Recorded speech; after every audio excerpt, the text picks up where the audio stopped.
Hello fellow YouTubers and welcome back to ReeYees Retro Toys. On today's episode, I'm going to show you what I picked up over the last couple of weeks. I usually call these vintage toy collection updates, but I don't really want to use that moniker because I've been really obsessed with the Clone Wars cartoon lately, and that's really the majority of what I've been picking up. However, I was able to get down to the flea market a couple of weeks ago and I found some vintage goodies to add to the collection. So let's get to the toys. I'm going to start with the non-Clone Wars items. I picked this up at the flea market. This is a 1989 Batman bank with Michael Keaton's face there. This came packaged on the Batman cereal. That was released by Ralston Purina in 1989. It's here. A smashing taste. A honey nut flavored part of your complete breakfast. Batman cereal. There's basically a cellophane wrapper over the cereal box with the bank included. Of course, this was for the release of the incredible 1989 Tim Burton Batman film, and this is just one thing that I've never picked up in my collection. I got this for $3, so I figured why not, and it even has the stopper underneath. Then I found Mario and Luigi from the live-action Super Mario Bros. Movie. Hey kids, I'm here to tell you about two extremely famous cloners, Mario and Luigi Mario, from the Super Mario Bros. Movie. You wanna know what makes them super? Cause they triumph over the evil Koopa and his brainless sidekicks, Iggy and Spike, using only their plumbing tools, and they battle the Goombas. Koopa's hideous dino-human army. Those Goombas are scary. The Super Mario Bros. Action figures from Ertl. But don't worry, they're not real. These guys were released in 1993, of course to coincide with the movie, and were manufactured by Ertl. It wasn't a huge success in the theater, as I recall, but obviously if you're a huge Nintendo collector or retro gaming collector, you're probably going to want to pick these up eventually. Of course, they're not the iconic Mario and Luigi cartoon characters or video game characters as you would recognize them, but the movie interpretations of them. So I thought this was a cool find. I got these for $2 a piece. They don't have their accessories, but as oddball as these figures are, I wasn't going to leave them there for $4. And I found this oddball piece to add to my wrestling collection. This is a knockoff Razor Ramon figure manufactured by Mannix in the early 90s. He is modeled similar to a Hasbro figure, definitely not an LJN or a Jax, but I immediately recognized him as Razor Ramon, and for comparison's sakes, I brought out my purple version of a Razor Ramon Hasbro figure. As you can see, they're very similar, and it's no doubt that they were trying to mimic the Razor Ramon character. So this is a fun piece to add to my wrestling collection. And the last flea market score was this vintage arcade marquee for Pac-Man Plus. This is from Bally Midway in 1982. This is an original marquee, not a reproduction, and I just loved the artwork on it. I have a Defender arcade marquee that my dad helped put in a frame for me, and I put some lights behind it so I hang it on my wall. I'd like to eventually do the same thing with this, but it's in great shape. And like I said, I just love the colors. It's very early 80s, and how much more iconic can you get for 80s video games than Pac-Man? Maybe other than Mario. But I thought this was an awesome find. I got this for, I think, $15. So, with no chips or cracks, paint's great. Okay, and now moving on to the Clone Wars items that I've picked up. And this is something fun about this channel too. I like to share my toy journey with you. You can see me getting into different toy lines and and things like that, and how I expand my collection, and maybe even inspire a couple of you to even look into some of these toys as well. So again, I wanted to say thank you for watching this channel, and I appreciate every view and comment that I get.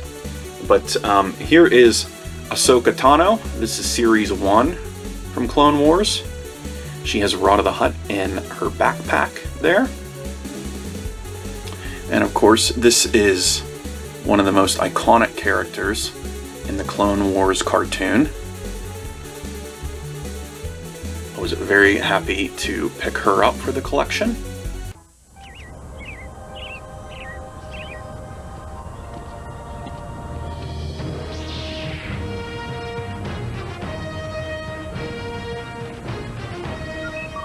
It's Star Wars like you've never seen it before. Because in every McDonald's Happy Meal, I can get an exclusive bobblehead vehicle. Inspired by Star Wars The Clone Wars, rated PG. Now in theaters. This is huge! And here is Jedi Knight Kit Fisto. He was in the movies as well, the prequel movies. But this is his Clone Wars figure. He's not complete. He doesn't have his rocket backpack, I guess. But I was just more concerned that he had his lightsaber. And then these guys were in the movie too. This is the Super Battle Droid. And he has 2 arm cannons that actually fire missiles. This is the more souped up battle droid. And here is the cold weather Obi-Wan Kenobi. Much like the Hoth characters that we saw in the vintage line. This one almost resembles the Han Solo coat with the fur-lined hood. This is the Obi-Wan Kenobi character. And last episode I found this guy on the card, but I ended up getting him loose as well. This is the cold weather gear Anakin Skywalker. Another prequel movie character. This is the Count Dooku figure. Obviously the Sith Master. Great figure. Cool cartoon likeness. And you know, these Clone Wars figures, they're not just 5 points of articulation. They have articulated elbows and hands and knees. I think even sometimes the ankles are articulated. So Hasbro did put a lot of effort into producing these toys. A little bit more than, well, a lot of it more than the 90s Power of the Force figures. And here is the complete Undead Geonosian figure. I am a big fan of horror films and zombie films because I'm from the Pittsburgh area, the home of George Romero and the zombie films. So this was one of the first figures I wanted to get after seeing the episodes about these characters. I was like, oh man, did they make this figure? And sure enough, they did. So it's definitely kind of a creepy looking figure. Never thought I would be picking up Undead figures for Star Wars collections. And here is another powerful female character from the Clone Wars. This is Jedi Master Luminara Unduli. She plays a prominent role in at least the early seasons of the Clone Wars. I'm not sure where she is in the later, because I'm only on season 3 right now. But great figure and great likeness of her. And then I got her Padawan as well. This is Barriss Offee. Her and Ahsoka team up in an episode and go on crazy adventures, and this character actually gets worms that go in her and make her act unnaturally. But I don't want to spoil anything for people who haven't seen it, but great figure and great likeness for her. And then I got this Clone Commander Gree figure. Of course, you can take his helmet off there. There he is. They try to differentiate the clones by giving them different facial features, scars, tattoos, markings on their armor, and most notably their haircuts. But this is Commander Gree.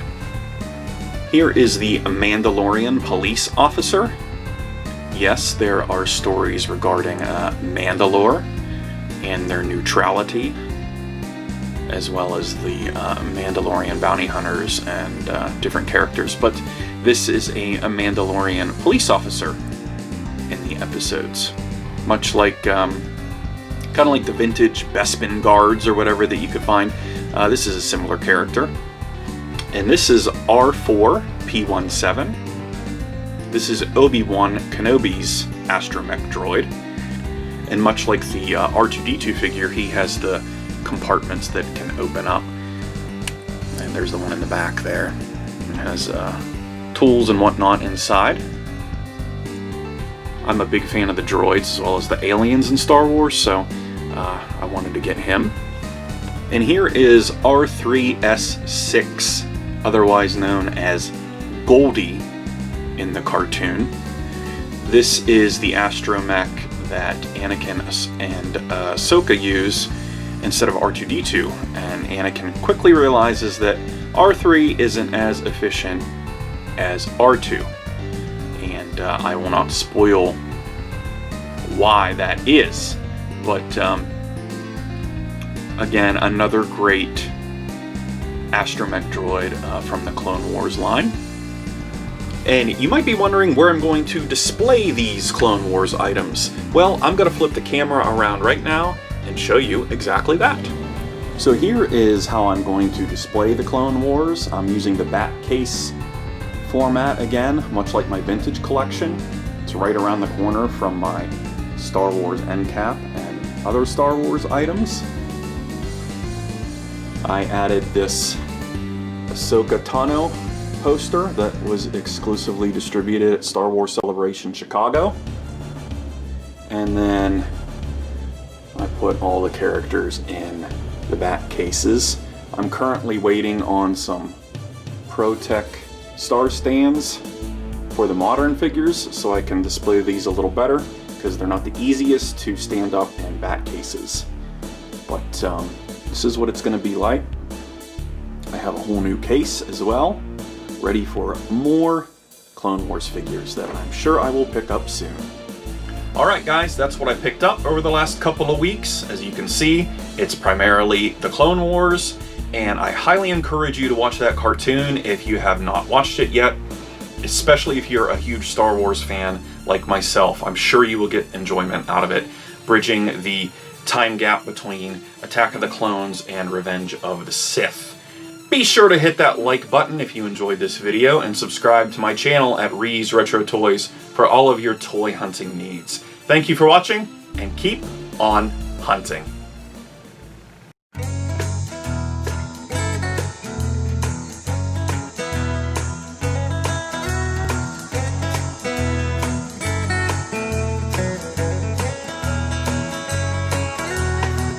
I'm walking down Polk Street,